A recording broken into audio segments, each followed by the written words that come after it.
मिलाने का कार्य करता है वो करता है महात्मा, गुरु, मीडिएटर, माध्यम।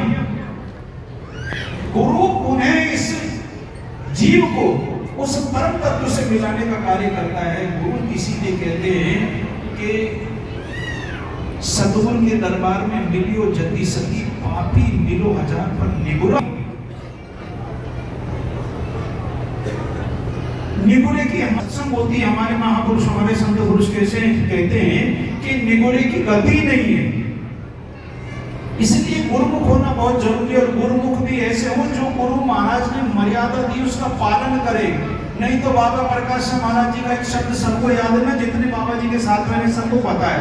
बाबा जी एक बात कहा करते थे गुरुमुख के लिए कि भैया काना बातें गुरु, तू चेला में गुरु, 1.25 रुपया रखो तेरे जी में जो मर्जी कर। तो गुरु बाबा प्रकाश महाराज जी कैसे ऐसे गुरुमुख मत बनो कि भाई गुरु महाराज को आपने पैसे की दक्षिणा धर दी और जब से कहने लगा मैंने तो गुरु धारण कर लिया, बाबा रवि शाह महाराज जी से गुरु धारण कर लिया, बाबा एस नाथ जी से मैंने गुरु धारण कर लिया, अन्य संत जितने जिनसे भी गुरु धारण किया है कि भाई मैं तो गुरुमुख हो गई हूँ। गुरु महाराज ने जो तेरे को मर्यादा दी थी वो तू मानता है क्या? शिष्य बनना आसान है, मुश्किल बनना दास। और दास जब कोई रहे जब हार रहे नमाज। गुरु से दीक्षा लेना बहुत आसान है, गुरु की शरण में जाना बहुत आसान है, क्योंकि वहां कोई प्रतिबंध तो है ही नहीं। सतगुरु के दरबार में तो जति सती सब मिलते हैं, जो मतलब ठीक कर्म करने वाला है या शुद्ध कर्म करने या अशुद्ध कर्म करने वाला है, जैसे भी कर्म करता है, अनैतिक कार्य करता है, नैतिक कार्य करता है, वो सब भगवान के दरबार में, गुरु के दरबार में किसी पर कोई प्रतिबिंब नहीं है। लेकिन क्या है, बहुत सारी कहानियां आप सुनते हैं, बहुत सारे ऐसे जो थे ना राक्षस रहे, जो संतों की शरण में जाकर उनके देह परिवर्तन होगा, उनका व्यवहार परिवर्तित होगा, उनका जीवन परिवर्तित होगा। अंगुलीमाल की कथाएं जो है ना आप सुनते हैं, आपने पुस्तिकाओं में बड़े बड़े बच्चे जितने पढ़ने वाले अंगुलीमाल की पुस्तक पढ़ी है ना आपने, महात्मा बुद्ध की, तथागत की शरण में गए और तथागत की शरण में जाकर जो है फिर सदगति को प्राप्त हुए। तो ठीक उसी प्रकार से गुरु की शरण में जाकर एक दोहा बोला था। किसने बोला था? मेरे ख्याल चैन ने बोला था, आग लगी संसार में झरझर पड़े अंगार, संत न होते जगत में तो जल मरता संसार। तो संतों की बड़ी, गुरु की बड़ी विचित्र कृपा है, बड़ी ऐसी विशाल दया है कि वो हमारे भूले जीव को, हमारे असंख्य पापों को नष्ट कर देते, कष्ट देते, उनको जो है ना उनको धाराशायी कर देते। इसलिए हमको गुरु की शरण में जाना चाहिए। संत मिले इतना टले, गुरु या संत मिले,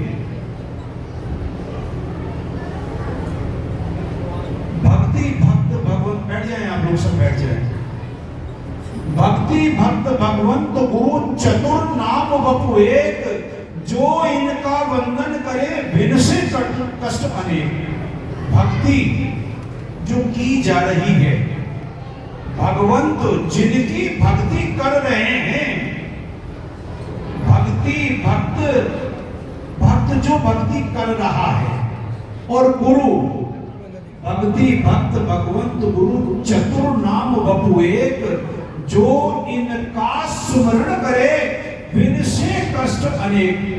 ये जो चार चीजें, भक्ति, भगवंत, भक्त और गुरु, इनका चार शरीर हो सकता है, इनका शरीर इनकी अलग, लेकिन चतुर नाम एक है, चतुर नाम बपु है, इनका सबका सिद्धांत एक है। जो इनका सुमरण करे, गुरु का सिमरण करेगा, भगवान का सिमरण करेगा, संत का सिमरण करेगा, भक्त का सिमरण करेगा, बिन से कष्ट अनेकों अनेकों कष्ट दूर हो जाते हैं।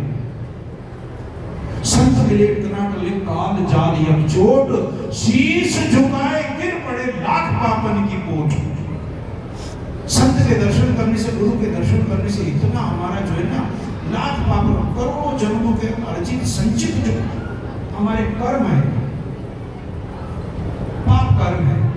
सदगुरु के शरण में, संत के शरण में जाने के बाद में सब नष्ट हो जाते हैं। जब हम संत को मत्था टेकते हैं तो संत को मत्था टेकने के हमारी भ्रिकुटी जब संत पे स्पर्श करती है तो हमारी भ्रिकुटी में से हमारे दुर्गुण हैं वो संत के श्री चरणों में जाके समाहित हो जाते हैं और संत के सद्गुण सीधे हमारी भ्रिकुटी में, हमारे मस्तिष्क में जाते हैं।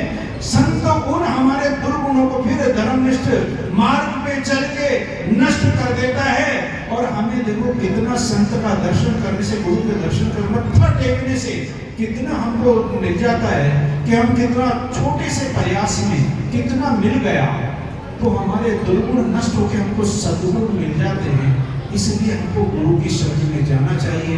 ऐसे आज हमारे प्रातः स्मरणीय, वंदनीय, अनुकरणीय हमारी गुरु शिष्य परंपरा के बहुत अग्रगण्य संत बाबा संघर्ष महाराज ब्रह्मचारी जी का आज ये दिवस है। उनका उनका सुमरण दिवस है, उनका मनन दिवस है। सब लोग बाबा जी से प्रार्थना करें कि बाबा जी आप बनाएं।